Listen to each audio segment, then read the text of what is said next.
pakpo uli. Ano to? Pinalitan ng alternator, yung brake pad niya laging nalulubat. Checkin natin kung bakit laging nalulubat ito. Bagong palit ng alternator nito.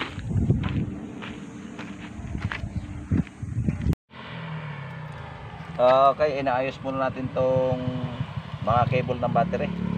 Okay, nilalagyan muna natin ng terminal to, mga cable ng battery. Kuha na, pud-pud ng mga dulo.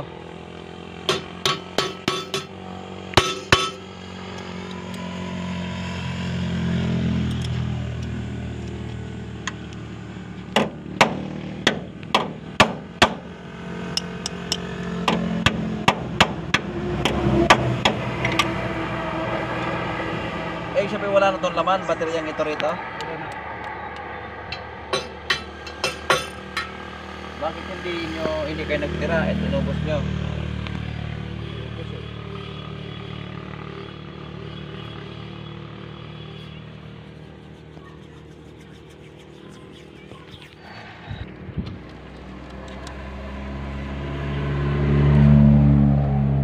Okay, lubat.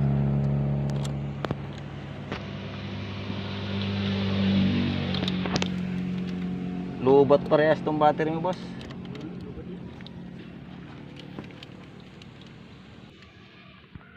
Lubat ang battery. Akin mo ng binaklas. Antay muna kami ng rescue. Dito sinasabi ko sa'yo, halika.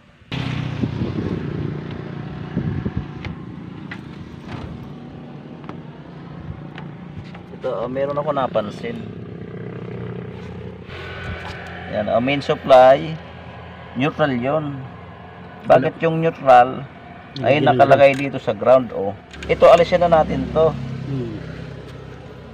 Chichikin natin pag natanggal natin yan, pag tinisting natin, paandarin natin kung kakarga. Alisin natin to. Yan.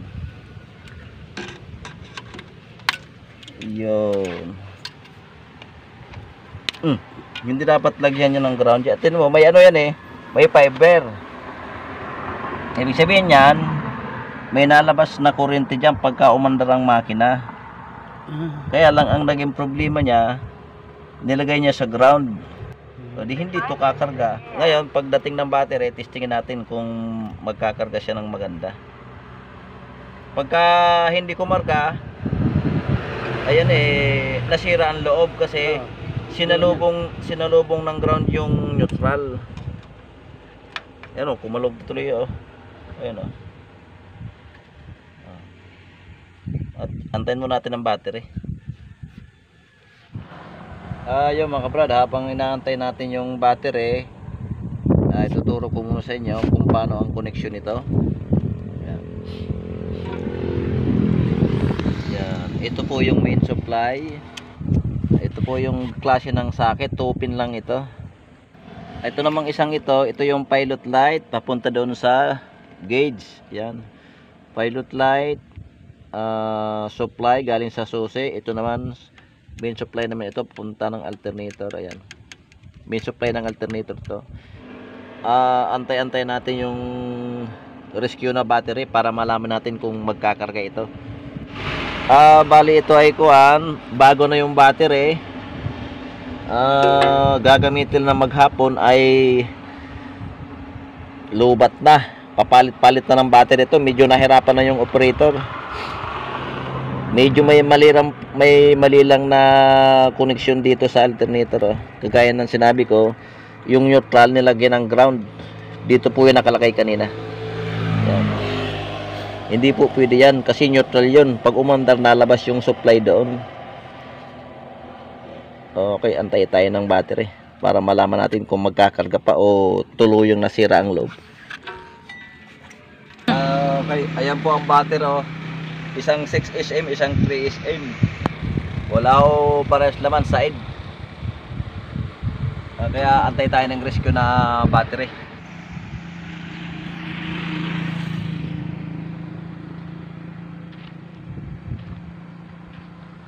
Dumuting natin yung rescue battery. Oh, boss!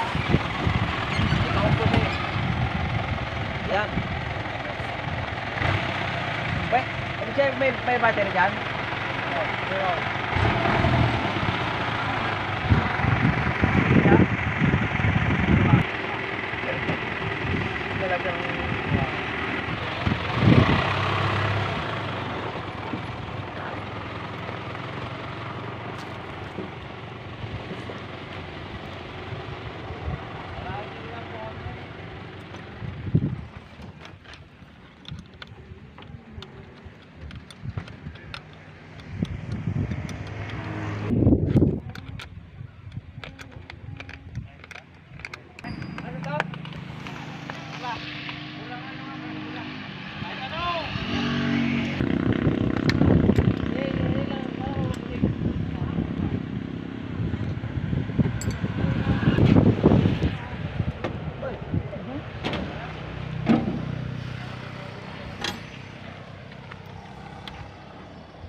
Okay, sana ay gumana tong alternator pagka tinistik natin.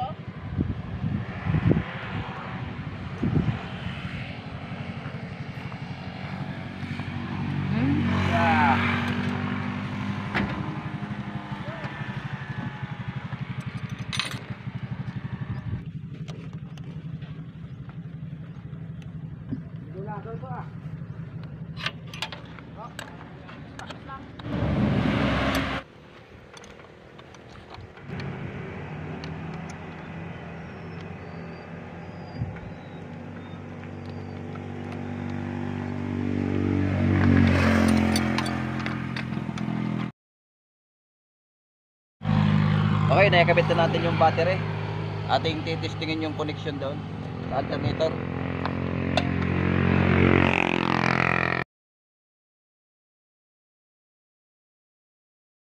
Okay, atin ang titestingin. Ito po yung main supply. Tingnan natin kung may natakbong kuryente rito. Boy, walang tumakbong kuryente rito sa susi oh. Wala ka susi? Ayan, wala oh.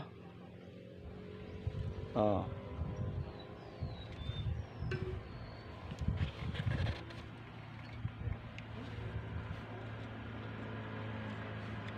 Okay, tingnan mo natin ang fuse.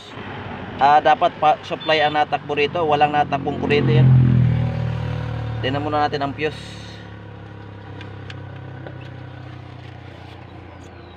Diyan tayo sa fuse muna. Hina din baterya ito? Hina din. 1, 2, 3, 4, 5, 6, 7, 8, 9.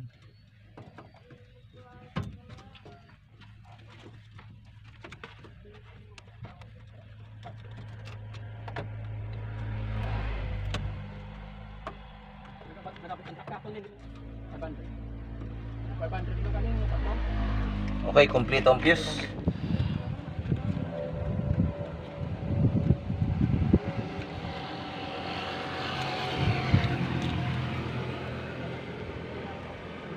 Okay. Tingnan natin kung ano ang meron dito sa ilalim. Ito kaya.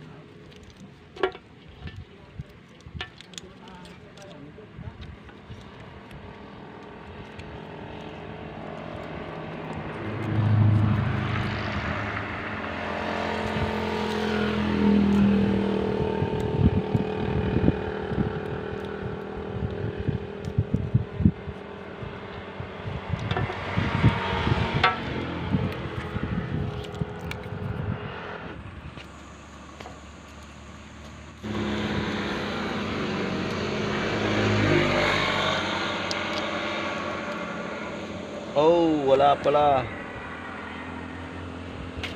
Ayun. Lagot pala, lagot.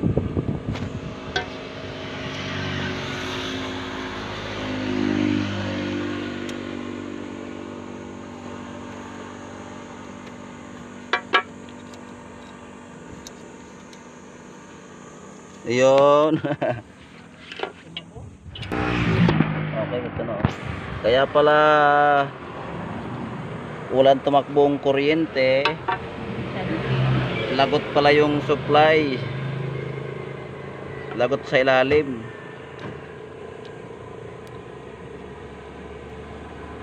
Putol, boss. Putol. Naka-tape pero lagot pala. Tingnan natin. Sana'y hindi na damage ang loob nito. Dami siguro. So, mali yung connection. Sana'y hindi naman para hindi na tayo magbaklas ng alternator. Boy, magkadikit na. Sunog eh, oh.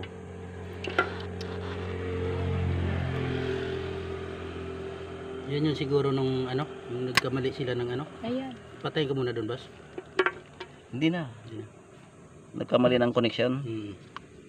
Usok yan dyan. Ay, umusok nung i-connect. Mm. Uusok talaga kasi sinalubong ng ground yung neutral. Ito, oh. Di gawa nung sa isang battery. Ay sa isang alternator may ground. Ito hindi dapat nilagyan ng ng ground. Kasi neutral yun eh. Pwede yun ilagay dito, oh. Saka hindi na dapat lagyan, eh may contact na yun dito, oh. Sa baba.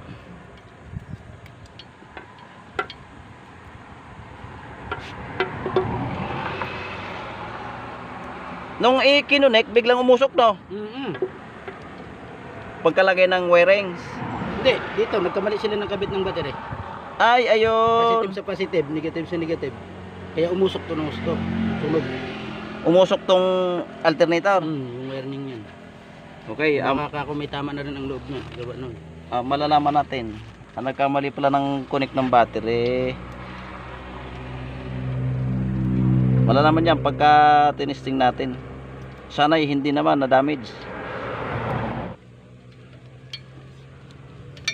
Okay, na-connect na natin yung wirings.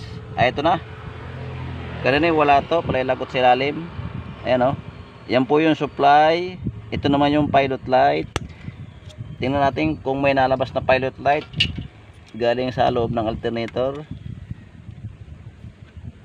Ayan, meron pa naman, oh. Oh. Ngayon testingin natin paanda rin. Okay, shoutout muna tayo. Shoutout kay Elizardo Taduran, shoutout po. Felizardo Vlog, shoutout po sa iyo. Lynn Ritarita from San Diego, California. Maria and Orlando Pudus ng Las Vegas, Nevada. Shoutout po sa inyong dalawa. Yan. Kay Pitts Darbs TV, shoutout po sa iyo. Okay, shoutout kay Juan Manuel Salazar. Yan ng Mexico. Shoutout sa iyo, Busing. Kay Bert Radiatorman, shoutout po sa iyo. Kay Henry Abok, shoutout po sa iyo.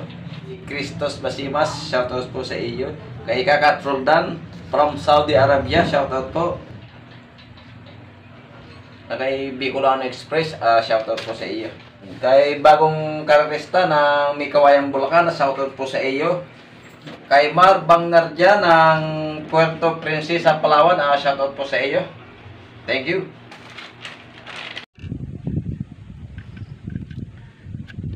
O sige, start natin.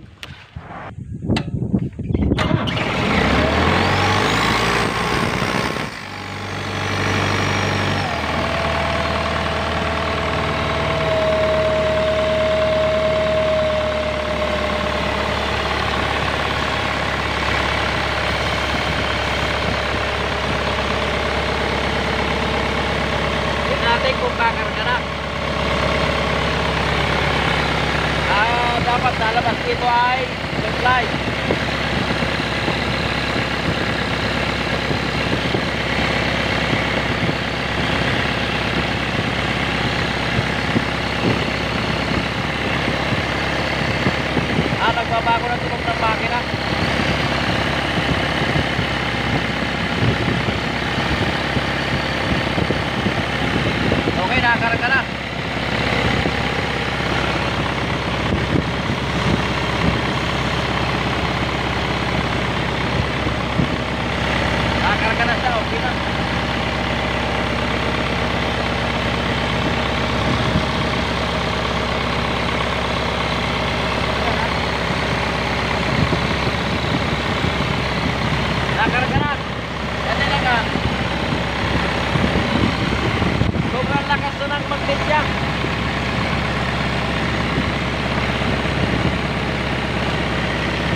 tuban.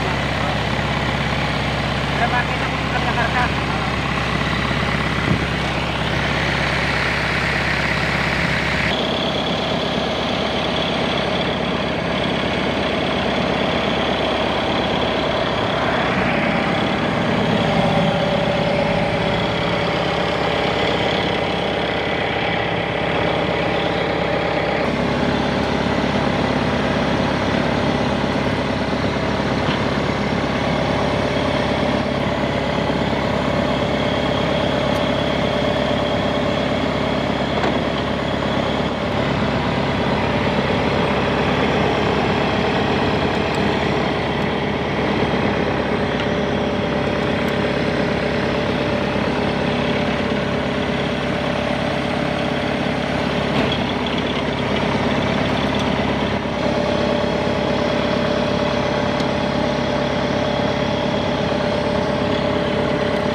Tapos na tayo, nakarga na ito. Medyo may kulang lang na connection doon sa medyo mali lang connection sa alternator, kaya ito hindi nag-charge.